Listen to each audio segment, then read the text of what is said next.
This episode of Homemade was previously recorded in front of a live stream audience who asked questions and cook along during the show. If you love cooking and want to join us in the kitchen, visit homemadecooking.com to register for free live classes. Now, let's get cooking. Welcome to Homemade. I am Joel Gamoran.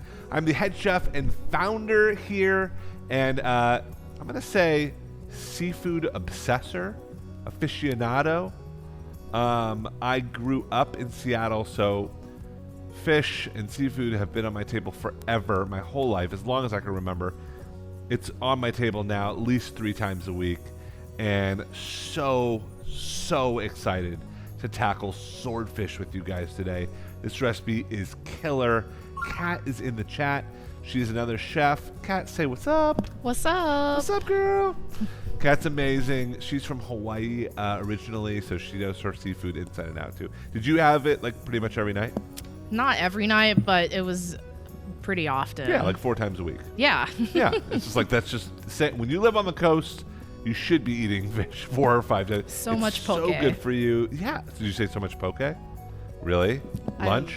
Yes. Breakfast? Poke bowls for if it's breakfast. Usually it's leftover poke that I cook on the stove. Oh. I just like fry it up on the stove and you just eat Really? it with rice. It's really A good. little cracked egg?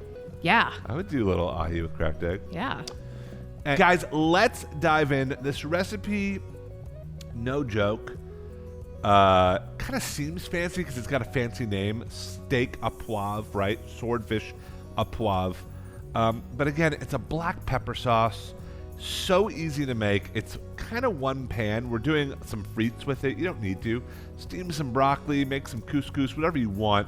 It's all about the swordfish. You guys have to see the quality of this, by the way. Look at the glossy, opaque, almost just, I mean, it's so beautiful, the color, this blushing pink, and then you see this bright bloodline. No joke. When you see a bright bloodline like that, like it is that rich in color, it's almost like it got plucked out of the ocean. Like Kat and I were talking about it. I mean, I have a lot of swordfish stories. We're going to talk about it, but when you find swordfish this fresh, you can honestly just slice it and eat it raw. So first thing we're going to do is do these frites. We're just going to knock them out, get them out of the way. There's so many interesting ways to do French fries, potatoes. I mean, it's like the most versatile vegetable in the world. We're going to do shoestring fries. Any shoestring lovers out there? I love them. I love they feel like you're not even eating French fries. It feels like air. It doesn't feel bad for you. You know, it's still French fry, but it's just so small and teeny. So we're starting with an Idaho russet potato, just like this, just a normal one.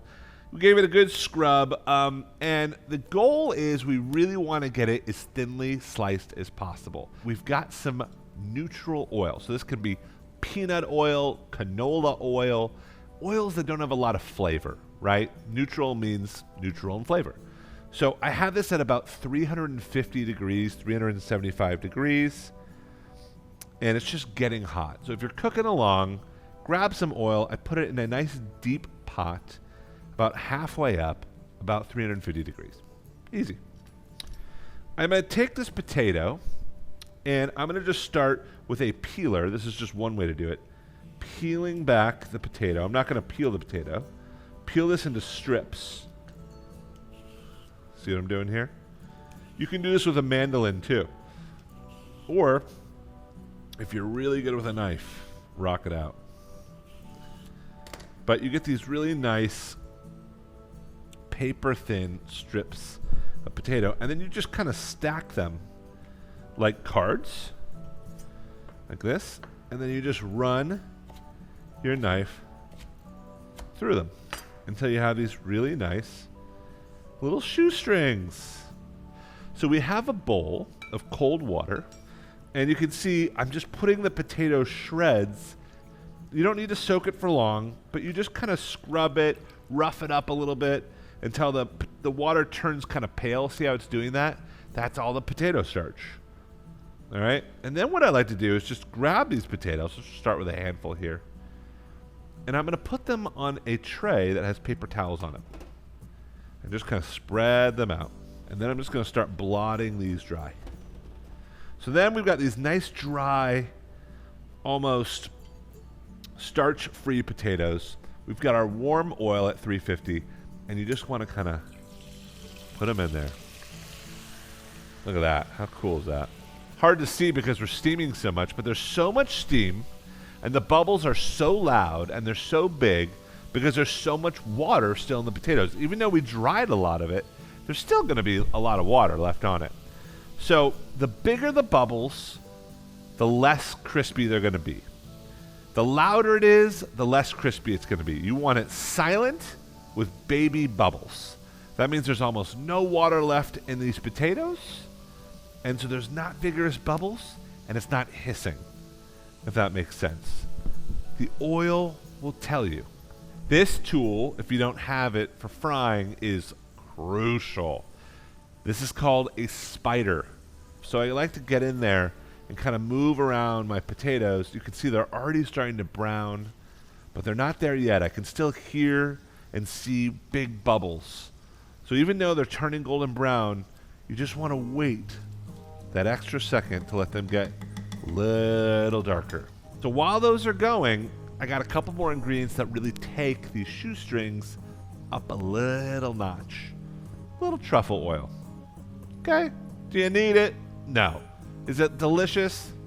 Yeah, it's amazing. And swordfish can actually hold up to it because it's so meaty and rich. So we've got a little truffle oil, I've got a little Parmesan, and some black pepper. Also, just for funsies, a little bit of parsley. So I'm going to grab some parsley, tear it off the stem, chop this up nice and fine. This looks great. And then once those bubbles stop and it's silent, you guys can kind of see no more bubbles, no more steam. They're just kind of sitting there. They're done. And I've gotten some fried ahead of time. Again, so you didn't have to watch me keep frying. But you take these out and you add them to their little shoestring potato family. And while they're still hot, while there's still a little oil over it, hit it with the Parmesan.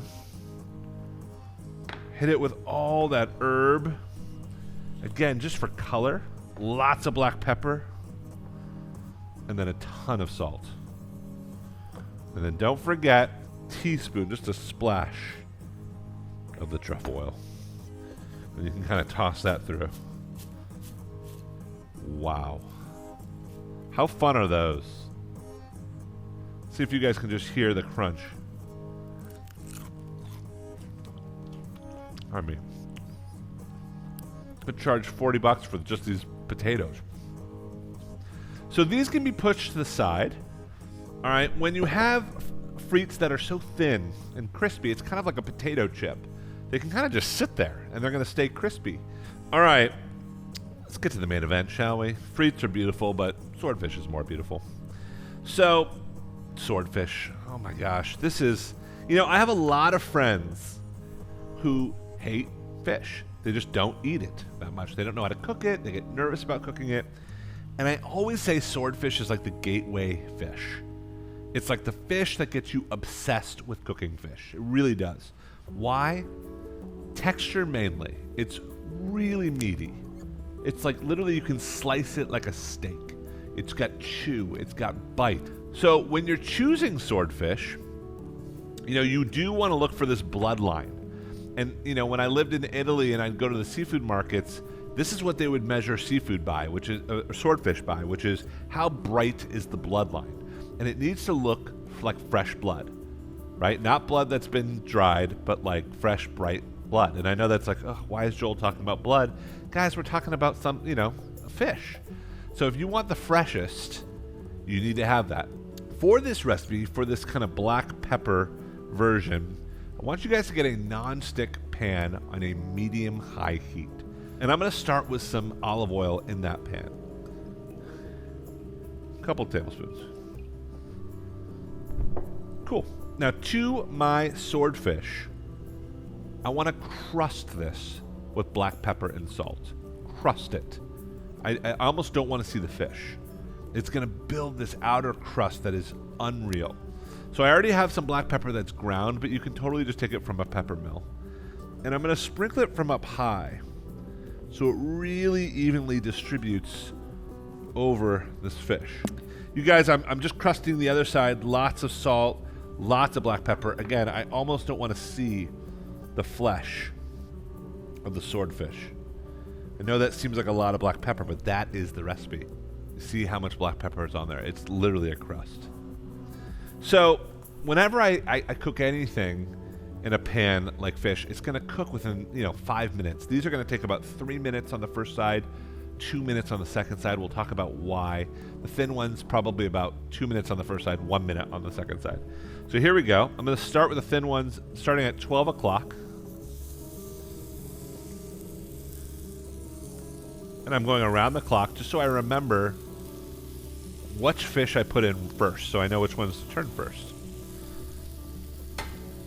Now I'm going to turn up the heat just a little bit. Once they're in, you can, the temperature of the oil drops, of the whole pan drops. So you kind of want to bring it back up. The pan just needs a minute to kind of come back up to temp. Now, as this swordfish is cooking, what I love about swordfish is it kind of tells you when it's done. It's got like a built-in thermometer. And so I'm going to pick this up. Normally I wouldn't touch this, but I just want to show you guys. If I put it on its side, you guys see how the white is just crawling up the side of the fish. That's what I love about swordfish. It just tells you. So when that white gets about halfway up the side of the fish, you know it's time to flip. So you'll see a lot of cooks kind of crouching down looking for that white, and that really tells you what's going on. Now these thinner fillets, oh, they're so beautiful. These are going to probably be ready to flip in about 30 seconds here. Okay, really, really fast. These thicker ones, probably another minute or so longer. And again, that's just something you got to gauge and kind of know. So here we go. Let's take a look at these top ones. The way to flip it, I love these fish spatulas. They're bendy like this, so they get underneath the fish and they kind of cradle it and they don't tear into it. So I kind of hold it like a pencil, like this, and I sneak it underneath. I put my finger on the flesh that's not cooked, and I flip it away from me. And this beautiful black pepper crust. Look at that. I'm going to give these thicker ones just a little extra time. It smells amazing already. I know. Dude, swordfish has this sweet flavor that is just crazy. So we're going to let this cook for a little bit longer. That black pepper is hitting hard. And we're going to get ready to make a pan sauce. So we were really excited about this recipe because for a steak au poivre, which is like totally a recipe you'd see in like a bistro or something like that in France, they take the drippings of the steak and they make the sauce. Well, we're going to take the drippings of the swordfish and make a really great sauce just the same way. We start with a little bit of a shallot. You can totally just use onion or a little garlic. But I take the shallot, I kind of slice it horizontally like this. Not all the way through, just kind of leaving the back together. And then down into little strips. And the goal with the shallot is to cut it as small as you can. I always say this, but if you're not good with the knife, just throw this in the food processor, whiz it up. Whiz it up. And then I'm going to take my knife and just literally, I want this tiny, tiny, tiny pieces. Oh, that swordfish is, it's telling me it's done. I'm going to check it out real quick. I have a little platter. This is not the platter I'm serving it on. So a little blue platter. I'm going to take these small guys off first. And I'm just going to let it rest. All right. Just like any type of protein, you want it to kind of rest, let that kind of muscle of the fish chill out. This one, whenever you feel it, you can see me poking it, it's going to feel firm. Swordfish is not like flaky the way salmon is or cod, where it's going to flake apart. Swordfish is meaty and firm. So you want that kind of spring back, that bounce. This looks awesome. Take that guy off. And take this guy off too. And this is what they look like just resting. Really, really simple. Try not to have them touch so they don't steam each other anymore, but they look great. Okay. Look what's left in the pan. Look at this. Look at all that drippings, that dark, beautiful crust on the bottom of the pan called fond, baby. F-O-N-D, fond. Like, I am fond of you. I am fond of this. So good. So I'm going to add these really finely chopped shallots, just like this, with a little bit of butter to the pan. I mean, this is a French dish. All right, we got to do a little butter, right? So here we go. In with like a tablespoon of butter. And in with the shallots.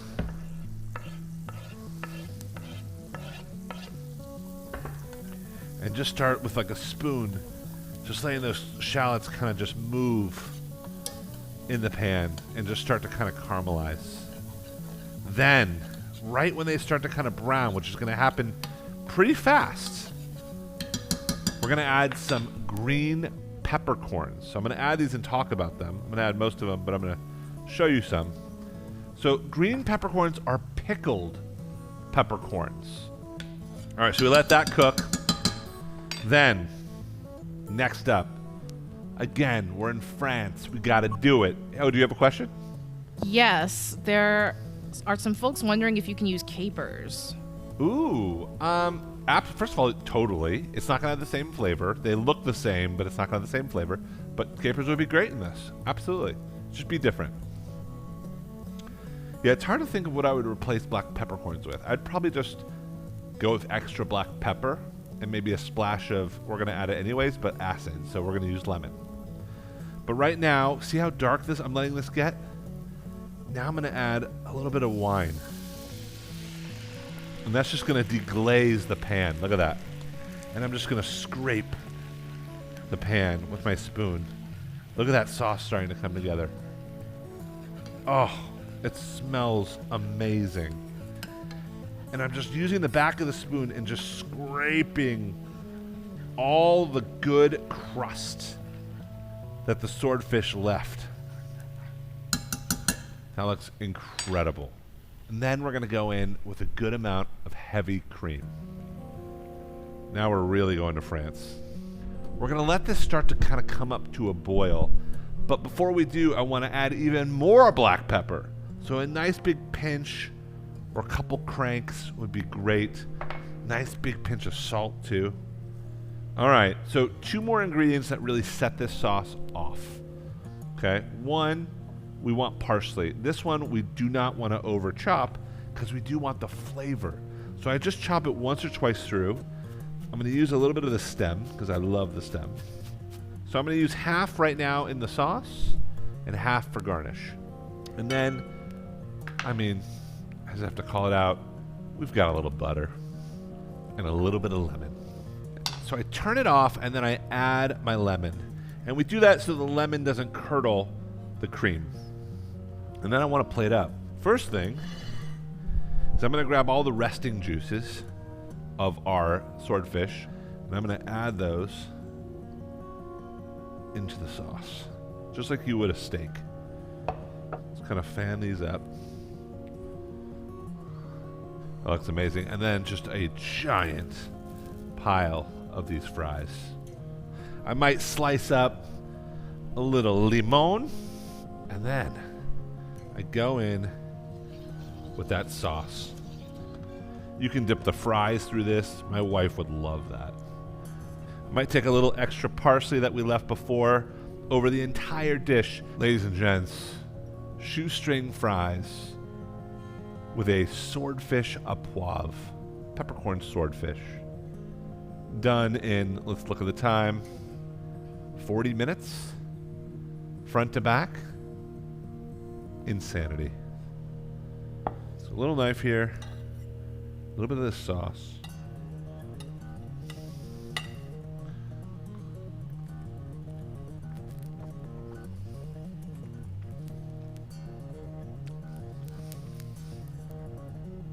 I haven't had something that good in a long time. Wow. Wow. Guys, it's not overly spicy. It's really subtle. The peppercorns are sweet, but the fish holds up.